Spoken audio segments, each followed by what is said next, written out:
एक अधूरी क्लास हमेशा अधूरी जानकारी देती है, इसलिए क्लास को अंत तक देखें। सभी को नमस्कार, मैं Himlata Verma HC² Himlata coaching classes में आप सभी का स्वागत करती हूँ। प्यारे बच्चों, लास्ट क्लास में हम नोज से लेकर डायफ्राम तक डायग्राम को ऑलरेडी डिस्कस कर चुके हैं और आज की इस क्लास में हम लंग्स यानी कि जो फेफड़े हैं उनको अच्छे से डिटेल में पढ़ेंगे और रेस्पिरेशन यानी कि श्वसन को अच्छे से समझेंगे। तो प्यारे बच्चों, जैसा कि आप देख रहे हैं कि ये जो डायग्राम है उस डायग्राम का राइट लंग कौन सा है। इस डायग्राम का जो राइट लंग है वह ये वाला है, यानी कि ये हमारा दायां वाला फेफड़ा है। तो ये जो हमारा दायां वाला फेफड़ा है वह किससे मिलकर बना है, तो आप कहेंगे कि ये 3 बॉडीज से मिलकर बना है। किससे? 3 बॉडीज से मिलकर बना है, यानी कि पहली बॉडी ये वाली होती है, दूसरी बॉडी इतना वाला पोर्शन होता है और ये हमारी तीसरी वाली बॉडी होती है, जिन्हें हम 3 लोब्स बोलते हैं। क्या कहते हैं? इन्हें हम 3 लोब्स बोलते हैं और हिंदी में हम इन्हें पिंड कहते हैं। और ये जो डायग्राम का लेफ्ट वाला लंग है, यानी कि जो ये हमारा बायां फेफड़ा है, वह क्या है? वह 2 बॉडीज से मिलकर के बना हुआ है। तो इस तरीके से हम इसे डिवाइड कर दें तो ये ऊपर वाली हमारी पहली बॉडी होती है और नीचे वाली दूसरी बॉडी होती है, यानी कि हम क्या कहते हैं? ये 2 लोब्स से मिलकर बना है, यानी कि यह 2 पिंडों से मिलकर के बना होता है। तो अब आप नोटिस कीजिए कि ये जो डायग्राम का राइट है, ठीक है, ये जो डायग्राम का राइट लंग है, दायां फेफड़ा है, आपको वह लेफ्ट लग रहा होगा। आपको लग रहा होगा कि मैडम तो गलत बता रही हैं कि ये तो हमारा क्या है, हम जब इसे देख रहे हैं तो ये तो हमें लेफ्ट लग रहा है और ये जो लेफ्ट वाला लंग है, यानी कि ये जो हमारा बायां फेफड़ा है, ये आपको दायां लग रहा होगा, यानी कि ये आपको राइट लंग लग रहा होगा, क्योंकि वह क्या है? डायग्राम का है। किसका है? क्योंकि ये जो हमारे लंग्स हैं वे डायग्राम के लंग्स हैं, हमारे लंग्स नहीं हैं, इसलिए आपको कंफ्यूज नहीं होना है। और आपका राइट लेफ्ट आपका ही रहेगा और डायग्राम का राइट लेफ्ट डायग्राम का ही रहेगा, बट एक दूसरे को लेफ्ट राइट पर अगर हम फोकस करेंगे तो वह उल्टा हो जाएगा। तो प्यारे बच्चों, नेक्स्ट क्या है जानने के लिए कि ये जो हमारा क्या है, ये हमारे जो लंग्स हैं, फेफड़े हैं, वह कैसे होते हैं? लाइट पिंक कलर के होते हैं। कैसे होते हैं? लाइट पिंक कलर के होते हैं और स्पॉन्जी जैसे होते हैं। कैसे होते हैं? स्पॉन्जी होते हैं, फ्लेक्सिबल होते हैं। तो आप जानते हैं अगर कोई स्पंज होगा तो कैसा होगा कि अगर हम किसी स्पंज को ऐसे करके दबाते हैं तो वह वापस कैसे होता है? फिर अपनी वापस पोजीशन में आ जाता है। फ्लेक्सिबल होता है, हम ऐसे उसे तोड़ मरोड़ते हैं लेकिन वह वापस ठीक हो जाता है। तो इसी तरह से ये जो हमारे लंग्स होते हैं वह भी कैसे होते हैं? स्पॉन्जी होते हैं, स्पंज जैसे होते हैं और फ्लेक्सिबल यानी कि लचीले होते हैं। और प्यारे बच्चों, इसका ये जो पिंक कलर है, हम बोल रहे हैं कि ये पिंक कलर के होते हैं, तो इसका क्या रीज़न होता है? तो प्यारे बच्चों, हम आपको बता देते हैं कि ये जो हमारे लंग्स होते हैं उसके अंदर बहुत सारी ब्लड कैपिलरीज होती हैं, रुधिर केशिकाएं होती हैं। ठीक है, कुछ इस तरीके से यहाँ पर जैसे कि इन सब का एक जाल बना हुआ है, उसी तरह से यहाँ पर महीन महीन ब्लड कैपिलरीज होती हैं। क्या होती हैं? महीन महीन ब्लड कैपिलरीज होती हैं, इस तरीके से बनी हुई होती हैं। कुछ इस तरीके से वहाँ पर बहुत सारी ब्लड कैपिलरीज बनी हुई होती हैं और वह क्या कर रही हैं? एक जाल बना रही होती हैं। तो प्यारे बच्चों, पहले ये समझिए कि ये जो कैपिलरीज हैं उसका क्या मतलब है। हिंदी में क्या कहते हैं? हम उन्हें केशिकाएं कहते हैं। तो केश क्या होते हैं? हमारे बाल होते हैं। तो आपने देखा होगा कि हमारे बाल कितने महीन होते हैं, कितने पतले होते हैं, एक एक बाल बहुत ही महीन होता है। उसी तरह से ये जो हमारे रुधिर केशिकाएं हैं, क्या है? ब्लड कैपिलरीज हैं, वह भी कैसी होती हैं? बहुत महीन महीन और पतली होती हैं। ब्लड होता है, रुधिर होता है, रक्त होता है या खून होता है, उसका क्या कलर होता है? तो आप कहेंगे कि वह रेड कलर का होता है। कैसा होता है? रेड कलर का होता है। तो उनके अंदर जितनी भी कैपिलरीज थी उनमें रेड कलर भरा होने की वजह से यह पिंक शेड का दिखाई देता है। इसलिए कभी कभी पेपर में पूछा जाता है, एग्जाम में पूछ लिया जाता है कि रेस्पिरेशन पिगमेंट क्या होता है, यानी कि श्वसन वर्णक क्या होता है। तो प्यारे बच्चों, आप क्या कहेंगे? हीमोग्लोबिन। क्या कहेंगे? हीमोग्लोबिन, क्योंकि जो हमारी बॉडी में रक्त होता है, ब्लड होता है, उसके अंदर भी क्या पाया जाता है? हीमोग्लोबिन पाया जाता है, जिसकी वजह से उसका कलर क्या होता है? रेड होता है। और उसी की वजह से हमारा जो ये फेफड़ा है, ये जो हमारे लंग्स हैं, वह पिंक कलर के दिखाई देते हैं। और प्यारे बच्चों, यह आप क्या देख रहे हैं कि ये जो हमारे लंग्स हैं यानी कि जो फेफड़े हैं उनके अंदर क्या बना हुआ है, एक जाल बना हुआ है, एक नेटवर्क सा बना हुआ है। किसका? कि जहाँ पे क्या दिखाई दे रहे हैं आपको, ब्रोंकाई दिखाई दे रहे हैं और ब्रोंक्यूल्स दिखाई दे रहे हैं, और उसके अलावा क्या दिखाई दे रहे हैं आपको, एल्वियोलाई दिखाई दे रही हैं। यानी कि ये हमारी क्या है, ये हमारी श्वसनियाँ दिखाई दे रही हैं, ये श्वसनिकाएँ दिखाई दे रही हैं, और ये क्या है, हमारे वायु कोश हैं, क्या है, या फिर हम इन्हें कूपिकाएँ भी कहते हैं। और लास्ट क्लास में हमने आपको क्या बताया था कि ये जो हमारे एल्वियोलाई हैं, जो हमें ग्रेप्स लाइक स्ट्रक्चर यानी कि जो अंगूर के गुच्छे जैसे कुछ दिखाई दे रहे हैं, जिन्हें हम एल्वियोलाई कह रहे हैं, वायु कोश कह रहे हैं या कूपिकाएँ कह रहे हैं, इनके अंदर क्या भर जाती है, तो जो हमने यहाँ से गैस को यानी कि एयर को इनहेल किया था वह इनके अंदर आकर के भर जाती है। तो प्यारे बच्चों, इसके साथ साथ यहाँ पे क्या है, हमने आपको अभी बताया था कि यहाँ पे बहुत सारी ब्लड कैपिलरीज हैं। क्या है, यहाँ पर ब्लड कैपिलरीज हैं, रुधिर केशिकाएं होती हैं। तो ये जो हमारी रुधिर केशिकाएं हैं वे हमारे यानी कि जो ब्लड कैपिलरीज हैं वे हमारे वायु कोश यानी कि जो हमारे एल्वियोलाई हैं उससे क्या कहती हैं। तो प्यारे बच्चों, ये क्या कह रही हैं, तो प्यारे बच्चों आप सभी जानते हैं कि नेताजी सुभाष चंद्र बोस कौन है। ठीक है, वह एक स्वतंत्रता सेनानी है, एक फ्रीडम फाइटर है, और उन्होंने क्या किया था, हमें एक नारा दिया था, एक स्लोगन दिया था, और उन्होंने क्या कहा था, तुम मुझे खून दो मैं तुम्हें आज़ादी दूंगा। क्या कहा था, तुम मुझे खून दो मैं तुम्हें आज़ादी दूंगा। उसी तरह से ये जो हमारी ब्लड कैपिलरीज हैं, क्या है, रुधिर केशिकाएं हैं, वह क्या कहेंगी, हमारे एल्वियोलाई से कहती हैं, क्या कहती हैं, हमारे वायुकोश से कहती हैं, कूपिकाओं से कहती हैं कि तुम मुझे ऑक्सीजन दो, क्योंकि इसने क्या करा है, इनहेल करा है। तो इसके पास क्या भरी हुई है, एयर भरी हुई है, जिसके अंदर क्या है, ऑक्सीजन प्रेजेंट है। तो ये कहेगी कि तुम मुझे ऑक्सीजन दो और मैं तुम्हें कार्बन डाइऑक्साइड दूंगी, कि तुम मुझे ऑक्सीजन दो मैं तुम्हें कार्बन डाइऑक्साइड दूंगी। ऐसा वह क्यों कह रही है, क्योंकि आपको पता है कि सारा न्यूट्रिशन कहाँ है, सारे न्यूट्रिएंट कहाँ चले गए हैं, ब्लड के अंदर है, और ब्लड कहाँ है, ब्लड कैपिलरीज के अंदर भरा हुआ है। तो ये जो हमारा ब्लड कैपिलरीज के अंदर ब्लड भरा हुआ है उसके अंदर जब O2 जाएगी तो क्या होगी, रिएक्शन होगी, और जब रिएक्शन होगी तो वहाँ पे वापस से क्या बनेगा, CO2 बनेगी, वाटर बनेगा, एनर्जी बनेगी। तो एनर्जी तो क्या है, हमारे सारे जो बॉडी के वर्क है उसे करने के लिए हम खर्च करते हैं, राइट। और जो हमारा वाटर है वह भी बाहर निकल जाता है और CO2 भी बाहर निकल जाती है। तो उसके लिए क्या करना पड़ेगा कि ये जो हमारी ब्लड कैपिलरीज हैं, रुधिर केशिकाएं हैं, जब वह एल्वियोलाई से कहेंगी, वायु कोश से कहेंगी कि तुम मुझे ऑक्सीजन दो मैं तुम्हें कार्बन डाइऑक्साइड दूंगी, तो यह क्या करेगी, ये कहेगी ठीक है मैं दे देती हूँ। तो प्यारे बच्चों, जैसा कि आप जानते हैं कि जो हमारा ब्लड है वह पूरी बॉडी के अंदर फ्लो होता है, यानी कि पूरे शरीर के अंदर रक्त पाया जाता है। तो हमारी जो ऑक्सीजन है वो भी क्या है, पूरे शरीर के अंदर चली जाएगी, और वहाँ से फिर ऑक्सीजन को क्या कर लेगी, अपने अंदर एब्जॉर्ब कर लेगी। क्या करेगी, ऑक्सीजन को अपने अंदर अच्छे से एब्जॉर्ब कर लेगी और वापस हमें क्या दे देगी, CO2 दे देगी। कहाँ दे देगी, इस एल्वियोलाई को दे देगी, इन वायु कोशों के अंदर वापस से वह भर देगी। और यह प्रोसेस बार बार चलता रहेगा और चलता ही रहेगा। तो प्यारे बच्चों, ये जो हमारी O2 मांगने वाली थी ना, ये जो O2 मांगने के लिए ब्लड कैपिलरीज चल करके आई थी, उनको हम क्या कहते हैं, उन्हें हम पल्मोनरी आर्टरी कहते हैं। क्या कहते हैं, पल्मोनरी आर्टरी कहते हैं। हिंदी में फुफ्फुसीय धमनी कहते हैं। क्या कहते हैं, हिंदी में हम फुफ्फुसीय धमनी कहते हैं। और प्यारे बच्चों, ये जो CO2 वापस करने आई थी, ठीक है, जैसे ही उनकी रिएक्शन हो गई, ऑक्सीजन को उन्होंने एब्जॉर्ब कर लिया, तो वे वापस आई, वे चल करके वापस आई और उनको क्या देती हैं, कार्बन डाइऑक्साइड देती हैं। तो जो कार्बन डाइऑक्साइड देती हैं उनको क्या कहा जाता है, पल्मोनरी वेन्स कहा जाता है, यानी कि फुफ्फुसीय शिरा कहा जाता है। और अब इसके आगे हम इसे नोट्स में डिस्कस करेंगे। तो प्यारे बच्चों, आज हम क्या डिस्कस करेंगे, हमारे जो मेन रेस्पिरेटरी ऑर्गन्स हैं यानी कि मुख्य श्वसन अंग हैं उन्हें पढ़ेंगे, क्योंकि बाकी सबको हम ऑलरेडी पढ़ चुके हैं।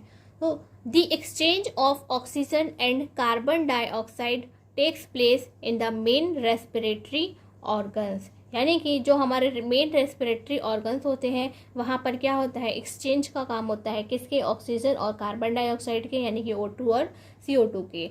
मुख्य श्वसन अंगों में ऑक्सीजन व कार्बन डाइऑक्साइड का आदान प्रदान होता है। तो वह किस तरीके से होता है हम आपको डायग्राम में तो समझा चुके हैं, लेकिन हम उसे नोट्स में डिस्कस करेंगे। लंग्स यानी कि फेफड़े। Lungs are made up of a network of bronchi, bronchioles, alveoli and blood capillaries. तो हम आपको ऑलरेडी डायग्राम में बता चुके हैं कि ये जो हमारे लंग्स यानी कि फेफड़े हैं किसके बने हुए हैं, ये वहाँ एक नेटवर्क फैला हुआ है। क्या फैला हुआ है, एक जाल फैला हुआ है। और वहाँ पर क्या क्या मौजूद है कि हमारा ब्रोंकाई है यानी कि वहाँ पे श्वसनियाँ हैं, ये हमारे ब्रोंकियोल्स हैं यानी कि श्वसनिकाएँ हैं, और ये हमारे एल्वियोलाई यानी कि वहाँ पे वायु कोश हैं, कूपिकाएँ होती हैं, और उसके साथ साथ ब्लड कैपिलरीज यानी कि रुधिर केशिकाओं से बना हुआ एक जाल होता है।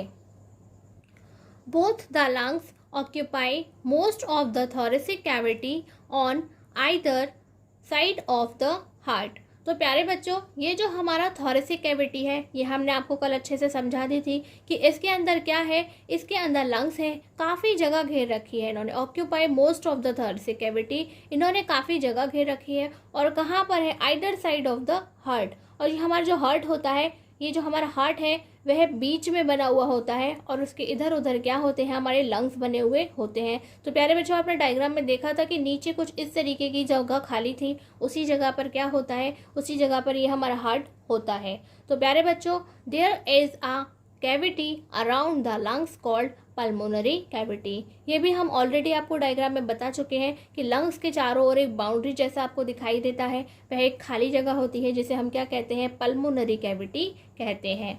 दोनों फेफड़े, तो प्यारे बच्चों आपको अब से दूसरा नाम याद करना है कि फेफड़े जो होते हैं हम उन्हें फुफ्फुस भी कहते हैं। क्या कहते हैं, फुफ्फुस भी कहते हैं। तो दोनों फेफड़े या फुफ्फुस हृदय के दोनों ओर वक्ष गुहा का अधिकांश भाग घेरे रहते हैं, यानी कि ज़्यादातर जगह इन्होंने ही घेरी हुई होती है। इनके चारों ओर एक गुहा होती है, गुहा यानी कि खाली जगह होती है, जिसे फुफ्फुसीय गुहा या पल्मोनरी कैविटी कहते हैं, या फिर पल्मोनरी गुहा भी कहते हैं। नेक्स्ट टॉपिक क्या है हमारा, एल्वियोलस। क्या है, एल्वियोलस यानी कि वायुकोश। कि जब हम एक को पढ़ते हैं, जैसे आपको पता है कि जब हम सारे वायुकोश की बात करते हैं तो हम उसे क्या कहते हैं, एल्वियोलाई कहते हैं। क्या कहते हैं, एल्वियोलाई कहते हैं। लेकिन जब हम किसी एक को पढ़ देते हैं तो उसे क्या कहते हैं, एल्वियोलस कहते हैं, वायुकोश कहते हैं। तो प्यारे बच्चों, यह क्या है, अ network of blood capillaries is spread on it's outer surface. यानी कि जो हमारे वायुकोश हैं, हमारे एल्वियोलाई हैं, उनके ऊपर क्या फैला होता है, एक नेटवर्क यानी कि जाल फैला होता है किसका, ब्लड कैपिलरीज। वहाँ बहुत सारी रुधिर केशिकाएं होती हैं, स्प्रेड होती हैं, फैली हुई होती हैं, बिखरी हुई होती हैं। It is formed from the capillary of the pulmonary artery. तो और इनको क्या कहा जाता है, इस तरह जो फैली हुई होती हैं हम उन्हें पल्मोनरी आर्टरी कहते हैं। These capillaries carry D oxygenated blood. तो ये कैसी होती हैं, इनके पास में ऑक्सीजन नहीं होता है। They have more CO2 in their blood. तो ये कैसी होती हैं, इनके शरीर के अंदर उस समय ऑक्सीजन नहीं होती है, तभी तो ये ऑक्सीजन को मांगने के लिए आती हैं। इसकी बाहरी सतह पर रुधिर केशिकाओं का जाल फैला होता है। किसकी बाहरी सतह पर, ये जो हमारे वायुकोश बने हुए हैं उनकी बाहरी सतह पर एक जाल फैला हुआ होता है, यानी कि बिखरी हुई होती हैं। यह जाल फुफ्फुस धमनी की केशिकाओं से बनता है, यानी कि उन सभी को क्या कहते हैं, हम फुफ्फुस धमनी कहते हैं। इन केशिकाओं में ऑक्सीजन रहित रुधिर होता है, यानी कि वहाँ पे जो रुधिर बह रहा है, रक्त बह रहा है, उनके अंदर ऑक्सीजन नहीं थी। अगर वहाँ ऑक्सीजन नहीं है तो क्या है, तो आप कहेंगे CO2 यानी कि कार्बन डाइऑक्साइड की अधिक मात्रा वहाँ पर होती है। Oxygen from the air of the alveoli diffuses into the blood capillaries। तो प्यारे बच्चों, आपने क्या देखा कि जो हमारी ऑक्सीजन थी हमें कहाँ से मिल रही थी, एयर जो हमने इनहेल की थी, और वह कहाँ पर थी, एल्वियोलाई में थी। वहाँ पर क्या होगा, इसका डिफ्यूजन होगा। कब होगा, जब यह कहाँ चली जाएगी, ब्लड कैपिलरीज के अंदर चली जाएंगी, यानी कि रक्त केशिकाओं के अंदर, रुधिर केशिकाओं में चली जाएंगी। और फिर वह क्या करेंगी, हमें कार्बन डाइऑक्साइड देंगी। क्या देंगी, कार्बन डाइऑक्साइड देंगी, लेकिन किस फॉर्म में, dissolve in the blood, diffuses into the air of the alveoli, यानी कि वह वापस हमें क्या करेंगी, एल्वुलाई में उसे भेज देंगी। The blood capillaries of the alveoli together from the pulmonary vein. और ये जो हमारे एल्वुलाई हैं जिनके पास में क्या आ गया है, CO2 आ गई है, वह क्या बनाएंगी, पल्मोनरी वेन बनाने का काम करती हैं, जिन्हें हमने आपको बताया था क्या कहते हैं, फुफ्फुस शिरा बनाने का काम करती हैं। तो वायु कोश की वायु से O2 यानी कि ऑक्सीजन रुधिर केशिकाओं के रुधिर में विस्तृत हो जाता है, यानी कि फैल जाता है। हमने आपको बताया था कि जब वह इससे O2 ले लेगी, क्या करेंगी, जब रुधिर केशिकाएं हमारे वायु कोश से O2 ले लेंगी तो क्या करेंगी, वह पूरे ब्लड के अंदर जा कर के फैल जाएंगी, यानी कि विस्तृत हो जाएंगी तथा रुधिर में घुली हुई CO2 वायु कोश की वायु में विस्तृत कर देंगी। यानी कि उन्होंने कहा था ना कि तुम मुझे ऑक्सीजन दो, मैं तुम्हें कार्बन डाइऑक्साइड दूंगी, ठीक है। तो वे वापस उसे क्या करती हैं, कार्बन डाइऑक्साइड दे देती हैं और उसके अंदर फैला जाती हैं। वायु कोश की रुधिर केशिकाएं मिलकर फुफ्फुस शिरा बनाती हैं और वहाँ पे जो केशिकाएं मौजूद थी, ठीक है, वह क्या कर रही हैं, वह फुफ्फुस शिरा बनाने का काम करती हैं। तो ये क्वेश्चन इंपॉर्टेंट है, आपको ध्यान रखना है कि कब जो है वहाँ पर आर्टरी बनती है, यानी कि पल्मोनरी आर्टरी, फुफ्फुसीय धमनी बनती है, और कब वहाँ पर फुफ्फुस शिरा यानी कि पल्मोनरी वेन बनती है। और फिर से क्या होता है कि जो हमारी CO2 है उसी रास्ते से बाहर चली जाती है जिस रास्ते से O2 हमारी बॉडी में आई थी, यानी कि जैसे हमने ब्रीद इन किया था वैसे ही ब्रीद आउट हो जाता है, जैसे हमने इनहेल किया था उसी तरह से एक्सेल का काम भी हो जाता है। तो प्यारे बच्चों, अब आप सोच रहे होंगे कि हमने इसे पूरा पढ़ लिया लेकिन फिर भी हमने डायफ्राम के बारे में कुछ नहीं पढ़ा, क्या डायफ्राम कुछ नहीं करता है? तो ऐसा कुछ नहीं है, हमारी ब्रीद इन और ब्रीद आउट करने में बहुत हेल्प करता है, इसीलिए अब हम उसे भी पढ़ेंगे। तो अब हमारा नेक्स्ट टॉपिक क्या है, मैकेनिज्म ऑफ ब्रीदिंग है, यानी कि श्वास का तंत्र है, यानी कि हम सांस कैसे लेते हैं, कैसे छोड़ते हैं, क्या वहाँ पर भी कुछ चेंजेस होते हैं? हाँ, वहाँ पर कुछ चेंजेस होते हैं जिन्हें डिफरेंस की फॉर्म में हमें लिखने को मिलता है, और 4 इम्पोर्टेंट पॉइंट्स हैं जो आपको यहाँ से मिलेंगे, और उसी के दौरान आपको यह भी पता चलेगा कि जो हमारा डायफ्राम है वह किस तरह से हमारी हेल्प करता है, किसमें, रेस्पिरेशन के अंदर, क्योंकि ब्रीदिंग क्या है, रेस्पिरेशन का एक पार्ट होता है। तो सबसे पहले हम देखते हैं ये हमारा क्या है, इनहेलेशन यानी कि सांस लेना, ये है हमारा एक्सहेलेशन यानी कि सांस छोड़ना।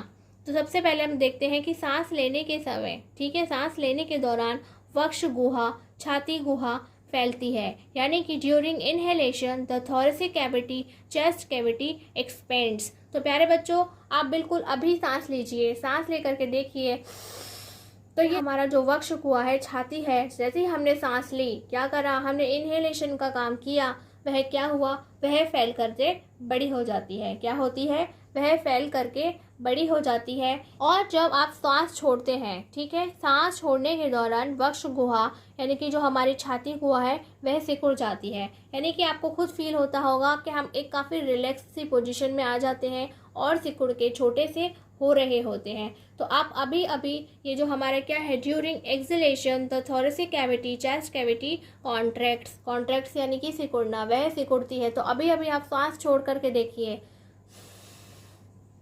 तो जैसे ही आप सांस छोड़ेंगे तो आपको रियलाइज़ होगा कि ये जो हिस्सा है काफ़ी छोटा हो गया है सिकुड़ करके, क्योंकि जब हमने सांस ली यानी कि भरी, क्या करी, एयर अपने अंदर भरी, ठीक है, जैसे हम बलून भरते हैं, क्या करते हैं, जैसे हम बलून भरते हैं तो क्या होता है, वह काफ़ी जगह लेता है, फैल जाता है, फैल कर बड़ा हो जाता है, एक्सपेंड हो जाता है।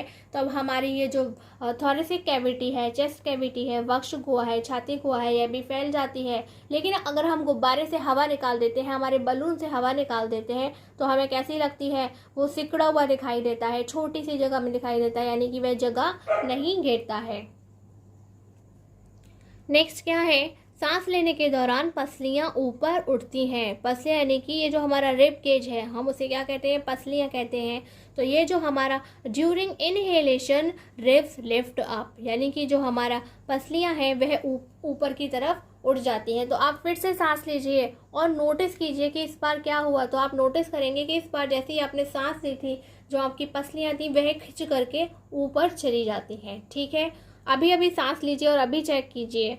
सांस छोड़ने के दौरान पसलियाँ नीचे की ओर आती हैं। ठीक है, जैसे ही आपने क्या करा, सांस छोड़ दी, during exhalation ribs moves downwards, यानी कि जो हमारी पसलियाँ थी ऊपर गई थी वह वापस नीचे आ जाती हैं। और ये सब हम अभी आपको डायग्राम में भी दिखाएंगे। ठीक है, सिर्फ हम मुंह से नहीं बताएंगे, डायग्राम भी दिखाएंगे। तो सांस लेने के दौरान डायफ्राम आकार में चपटा हो जाता है। तो क्या हुआ कि जैसे ही आपने सांस ली, ठीक है, सांस जैसे ही आप लेते हैं तो जो हमारा डायफ्राम है वह फ्लैट हो जाता है। वह फ्लैट हो जाता है तो क्या होता है, हमें काफ़ी स्पेस मिल जाता है, जिसकी वजह से क्या होता है कि ये जो हमारी थोरेसिक कैविटी है वह बड़ी हो रही होती है। तो आप क्या कहेंगे, during inhalation diaphragm becomes flat in shape. और सांस छोड़ने के दौरान डायफ्राम गुंबद के आकार का हो जाता है। तो प्यारे बच्चों, आपने नोटिस किया होगा कि जो हमारी थोरेसिक कैविटी है नीचे से कैसी होती है, डोम शेप का आपको दिखाई देता है। ये वाला पोर्शन जहाँ से हमारा रिब केज खत्म हो रहा होता है, वहाँ पर क्या बनी हुई होती है, डायफ्राम बना होता है। यानी कि पसलियों के नीचे जो हमारा डायफ्राम बना होता है वह कैसी शेप लेता है, जब हम सांस छोड़ देते हैं तो आप क्या कहेंगे कि वह गुंबद के आकार का होता है। During exhalation diaphragm becomes dome shaped. Dome यानी कि गुंबद, वह गुंबद की शेप का हो जाता है। लास्ट क्या है, सांस लेने के दौरान फेफड़ों का आयतन बढ़ जाता है। तो प्यारे बच्चे, हमने आपको बताया था कि कैसा होता है, जैसे कि बलून में हम हवा भर देते हैं तो क्या करता है, उसका वॉल्यूम बढ़ जाता है। ठीक है, उसके अंदर हम ज़्यादा सामान भर सकते हैं। क्या कर सकते हैं, ज़्यादा सामान भर सकते हैं। आपको दिखाई देगा कि वह काफ़ी बड़ा हुआ दिख रहा है और वायु फेफड़े में प्रवेश कर जाती है। तो जैसे ही हमने सांस लेना शुरू करा, ये जो हमारे फेफड़े हैं कैसे हो गए, उनका आयतन बड़ा हो गया, यानी कि उनके अंदर काफ़ी खाली स्पेस आ गया जिसके अंदर वह कुछ भर सकते हैं। During inhalation volume of lungs increase, यानी कि जैसे ही सांस लेना हम स्टार्ट करते हैं तो लंग्स जो होते हैं उनका वॉल्यूम बढ़ जाता है, यानी कि उनके अंदर हम ज़्यादा कोई भी चीज़ को भर सकते हैं। And air enters the lungs, और इसीलिए जो एयर होती है वह लंग्स में अंदर चली जाती है। सांस छोड़ने के दौरान फेफड़ों का आयतन कम हो जाता है। तो अगर आप गुब्बारे से हवा निकालते हैं तो क्या होता है, उसके अंदर क्या लगता है आपको, इसके अंदर तो कुछ आ ही नहीं सकता, इसमें तो जगह ही नहीं है। इसी तरह से जैसे ही हम फेफड़े, क्या होता है, फेफड़ों से हवा बाहर निकल जाती है, फिर हमें यही लगता है कि अब तो ये बहुत छोटा सा हो गया है। During acceleration volume of lungs decreases, यानी कि जैसे ही हम सांस छोड़ देंगे तो लंग्स कैसे हो जाएंगे, छोटे हो जाएंगे। And air exist from the lungs, क्योंकि वहाँ से क्या हो रहा है, हवा जो है वह बाहर निकल जाती है, यानी कि जो CO2 है वह बाहर निकल जाती है। तो प्यारे बच्चों, आपको ये डायग्राम दिख रहा है जहाँ पर आपको ये इंस्पिरेशन यानी कि जो हमारा इनहेलेशन का काम होता है और जो हमारा एक्सपिरेशन एक्सहेलेशन का काम होता है वह आपको दिखाई दे रहा है। ये इनके दूसरे नाम है, आप इन्हें इनसे भी याद कर सकते हैं। तो प्यारे बच्चों, ये आपको अच्छे से दिखाई दे रहा है कि हमारे नेजल पैसेजेस है और ये हमारे क्या बना हुआ है, ये ट्रैकिया है और ये हमारे लंग्स यानी कि फेफड़े बने हुए हैं, श्वास नली बनी हुई है। यहाँ पे 2 डायग्राम्स हैं।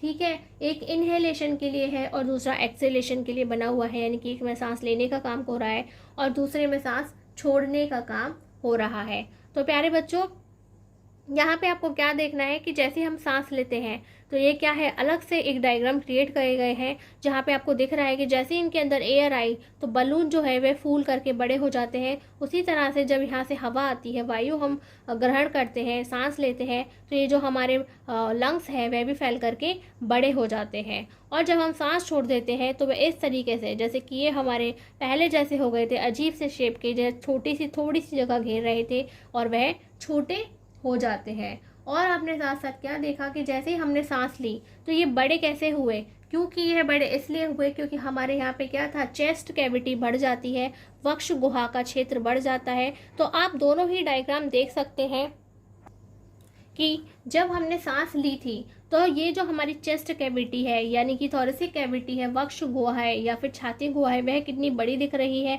और जब हमने सांस छोड़ दी है तो यह किस तरीके से आपको छोटी दिखाई दे रही है, यानी कि यह इस टाइम पर सिकुड़ जाती है और इस टाइम पर फैल जाती है। तो आपने दोनों ही चीज़ों को अच्छे से देख लिया। और इसके साथ साथ प्यारे बच्चों कि जब हम क्या कर रहे हैं, सांस ले रहे हैं, सांस ले रहे हैं तो ये हिस्सा कुछ ऊपर उठ जाता है। क्या होता है? कुछ ऊपर उठ जाता है। और जब हम सांस छोड़ देते हैं तो ये थोड़ा नीचे आ जाता है। और प्यारे बच्चों, ये जो वक्ष गुहा का क्षेत्र बढ़ रहा है, यानी कि हमारी जो वक्ष गुहा फैल जा रही है, तो आप देख सकते हैं कि जैसे हमने इनहेल करा, सांस ली, तो क्या हुआ है? हमारा डायफ्राम बना हुआ है, ये कुछ इस तरीके से चपटा हो जाता है और इसके अंदर क्या होती है? वायु भरने के लिए क्षेत्र बड़ा हो जाता है, यानी कि हमारी कूपिकाएं फूल करके बड़ी इस तरीके से हो जाती हैं। लेकिन क्या करते हैं, जब हम सांस छोड़ते हैं, ठीक है, जब हम सांस छोड़ रहे हैं यानी कि लंग से हवा वापस जा रही है, तो यह वापस से कैसा हो जाता है? डोम शेप का हो जाता है। कैसा होता है? गुंबद के आकार का हो जाता है। यानी सभी चीज़ें एक दूसरे से जुड़ी हुई होती हैं कि जैसे कि इसका क्षेत्र का बढ़ जाना हमारे सांस लेने पर, इनका चपटा हो जाना यानी कि फ्लैट हो जाना, और इसके साथ साथ जैसे हमने इसमें हवा भरी, ठीक है, जैसे बलून में हवा भरते हैं, ऐसे ही जब हम अपने लंग्स यानी कि फेफड़ों में हवा भरेंगे यानी कि सांस लेंगे, तो क्या होगा? इसका ये वाला क्या है, इसके अंदर की जगह भर जाएगी। इसके अंदर की जगह क्या हो रही है? बड़ी हो जा रही है। हवा भरने से वह फैल जा रही है, तो हम क्या कहेंगे कि उनका आयतन बड़ा हो रहा है, यानी कि उनका आयतन बढ़ रहा है। और साथ साथ हम क्या देख रहे हैं कि उनकी पसलियाँ हैं वह उठ जाती हैं। और इसी तरह से जब हम एक्सेलेशन की बात करते हैं, एक्सपिरेशन की बात करते हैं, सांस छोड़ने की बात करते हैं, तो हम क्या देख रहे हैं कि यहाँ पे क्या हुई? ये जो हमारी चेस्ट कैविटी थी, वक्ष गुहा थी, वह छोटी हो गई। क्या हो गई? छोटी हो गई। और उसके साथ साथ जब हमने सांस छोड़ी तो जो हमारी पसलियाँ हैं वह कहाँ आ गई? नीचे की तरफ आ जाती हैं। कहाँ जाती हैं? थोड़ा नीचे की तरफ आ जाती हैं। जैसे ही आपको ऊपर तक दिखाई दे रही थी, आपको थोड़ा नीचे दिखाई दे रही हैं। और उसके साथ साथ हमने क्या देखा कि यहाँ पे जो हमारा क्या है, ये जो हमारा डायफ्राम है वह कैसा हो जाएगा? गुंबद के आकार का, यानी कि ऊपर की तरफ थोड़ा चला जाएगा, जिसे हम क्या कहेंगे कि ये गुंबद के आकार का हो गया है। तो आपको इस तरह से दिखाई दे रहा होगा, इसकी शेप कुछ इस तरीके से हो जाती है और ये गुंबद के आकार का हो जाता है। और इसके साथ साथ प्यारे बच्चों, आपने क्या देखा कि सांस छोड़ने के दौरान यहाँ पे जो हमारा लंग्स हैं यानी कि जो हमारे फेफड़े हैं, उनका आयतन कम हो जाता है, यानी कि उनके अंदर अब उतना जगह उन्होंने नहीं घेर रखी है जैसे पहले घेर रखी थी। तो प्यारे बच्चों, आज का हमारा नेक्स्ट और लास्ट टॉपिक क्या है? टोबैको एंड रेस्पिरेटरी डिसीज़, यानी कि धूम्रपान और श्वसन रोग। ये किस तरह से हमारे रेस्पिरेटरी सिस्टम को प्रभावित करता है, यानी कि उसे नुकसान पहुंचाता है, यहाँ पर हम इसे डिस्कस करेंगे। वैसे तो नॉर्मली ही आप इन सभी चीज़ों को बहुत अच्छे से समझते हैं, क्योंकि आसपास आपने ऐसे बहुत सारे लोग देखे हैं जो क्या करते हैं, जो स्मोकिंग करते हैं या टोबैको वगैरह का यूज़ करते हैं। तरह तरह की चीज़ें होती हैं जिनका यूज़ करते हैं और उनकी वजह से उन्हें किसी न किसी प्रकार की कोई डिसीज़ होती है और वह कभी कभी बहुत ज़्यादा क्या हो जाती है? गंभीर हो जाती है, बहुत ही एडवांस स्टेज पर पहुंच जाती है, जिसे वापस ठीक भी नहीं किया जा सकता। तो प्यारे बच्चों, थोड़ा हम लिख रहे हैं, थोड़ा आप अपनी मर्जी से इसमें ऐड कर सकते हैं, ठीक है, और इसे थोड़ा और ज़्यादा अच्छा बना सकते हैं। तो हम लिख रहे हैं यहाँ पर यूजिंग टबैको डायरेक्टली और एनी प्रोडक्ट ऑफ टबैको। तो यानी कि या तो आप सिंपली टबैको को डायरेक्ट इस्तेमाल कर रहे हैं या उससे बना किसी प्रोडक्ट का इस्तेमाल कर रहे हैं, in the form of cigar, cigarettes, bidis, hookahs, gutkha etcetera. तो यहाँ पे सबके बारे में दे रखा है कि सिगार है, सिगरेट है, बीड़ी है, हुक्का है, गुटखा है। तो ये it is etcetera is harmful. यह कैसा है? काफ़ी हार्मफुल होता है, ख़तरनाक होता है, नुकसानदायक होता है। Use of tobacco most commonly affects the tongue, lungs, heart and liver. तो यह क्या कर रहा है? यह सिर्फ हमारे लंग्स को नहीं प्रभावित कर रहा है, ये हमारी टंग को भी कर रहा है, हार्ट को भी कर रहा है और लिवर को भी कर रहा है, यानी कि हमारे बॉडी के 4 ऑर्गन्स को इफेक्टेड करता है। Smoking can cause lung disease by damaging cilia, airway and small air sac यानी कि alveoli found in your lung. यानी कि अगर हम स्मोकिंग करते हैं तो जो भी लोग स्मोक करते हैं वह क्या कर रहे हैं? इसकी वजह से क्या हो रही है? उन्हें कौन सी डिसीज़ हो रही है? डैमेजिंग की वजह से। ये जो हमारे सीलिया है यानी कि क्या है? नोज़ हेयर जो है उन्हें डैमेज करता है, एयरवे यानी कि हमारे ट्रैकिया को डैमेज करता है, और हमारे जो स्मॉल एयर सैक्स है यानी कि एल्वियोलाई है, जिनके अंदर क्या होती है? एयर आकर के ब्रीद इन करने पर एयर जिसके अंदर आती है और ब्रीद आउट करने के लिए जहाँ से जाती है, उन एल्वियोलाई को नष्ट कर देता है। फाउंड इन योर लंग, और ये सभी कहाँ है? हमारे लंग के अंदर मौजूद होते हैं, हमारे फेफड़ों के अंदर होते हैं। There is a high incidence of oral cancer in India, यानी कि यहाँ पे क्या है, बहुत ज़्यादा चांसेस बढ़े हुए हैं किसके, यहाँ पे बहुत ज़्यादा मात्रा में लोगों को ओरल कैंसर हो जाता है, यानी कि मुंह का कैंसर हो जाता है due to the chewing of tobacco in the form of gutkha. कब हो जाता है मुंह का कैंसर, यानी कि ओरल कैंसर हमें कब हो जाता है, जब हम क्या करते हैं, गुटखा चबाते हैं। क्या चबाते हैं, गुटखा चबाते हैं। टबैको का एक और फॉर्म, ठीक है, उसे क्या बोल रहे हैं हम, गुटखा बोल रहे हैं, जिसे लोग अक्सर पुड़िया फाड़ी मुंह में डाला और चबाना स्टार्ट कर देते हैं, ठीक है, वह क्या है, हमारा गुटखा है। तो स्टे हेल्दी, यानी कि प्लीज़ हेल्दी रहिए, just say no to tobacco, और टबैको को ना कहिए, एंड इट्स प्रोडक्ट्स, और उसके जितने भी प्रोडक्ट्स बने हुए हैं उन्हें भी ना कहिए, यानी कि उन्हें ग्रहण मत कीजिए, क्योंकि वह क्या कर रहे हैं, हमें बहुत ज़्यादा हार्म पहुंचा रहे हैं, और वह क्या कर रहे हैं, कैंसर तक हमारी बॉडी के अंदर कर देते हैं।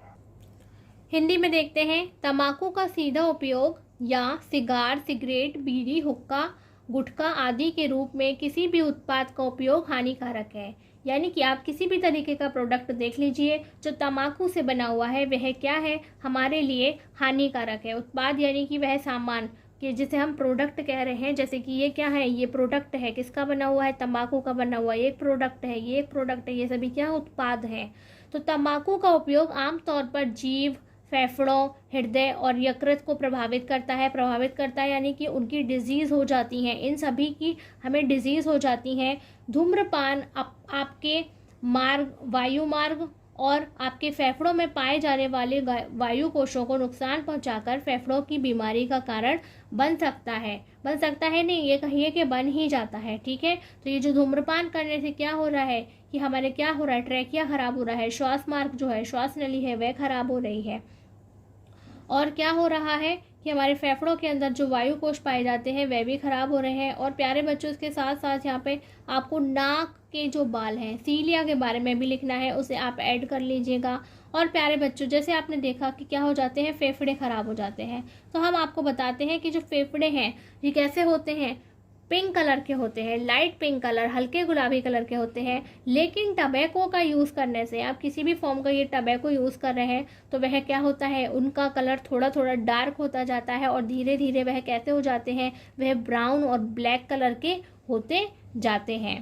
भारत में गुटखा सेवन से मुख के कैंसर की घटनाएं बढ़ रही हैं। यानी कि हमारा भारत है, वहाँ पे बहुत सारे लोग हैं जो गुटखा खाते हैं, और उन सभी को क्या हो रहा है, कैंसर होता जा रहा है, मुंह का कैंसर, ओरल कैंसर उन्हें होता जा रहा है।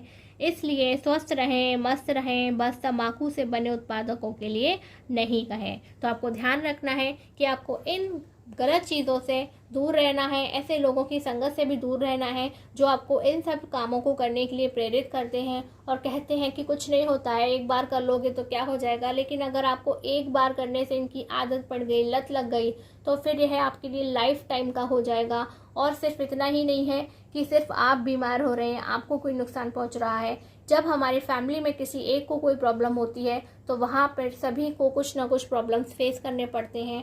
इसलिए कभी भी ऐसे गलत रास्ते पर मत चलिए और किसी भी गलत चीज़ का इस्तेमाल मत कीजिए। और भगवान ने एक अच्छी सी ज़िंदगी आपको दी है, उसमें अच्छा इंसान बनिए, अच्छे काम करिए, इस तरीके का कोई भी काम मत करिए। तो प्यारे बच्चों, आज की ये क्लास यदि अच्छी लगी हो तो प्लीज़ इसे लाइक, कमेंट और शेयर करना बिल्कुल ना भूलें। यदि चैनल को अभी तक आपने सब्सक्राइब नहीं किया है तो प्लीज़ अभी सब्सक्राइब करें और नोटिफिकेशन बेल को भी ज़रूर ऑन करें। और प्यारे बच्चों, टू रिमेंबर, याद रखिए, आज का काम आज ही ख़त्म कीजिए, कल के लिए बचाकर कुछ मत रखिए। आज की क्लास में बस इतना ही। नमस्कार, धन्यवाद।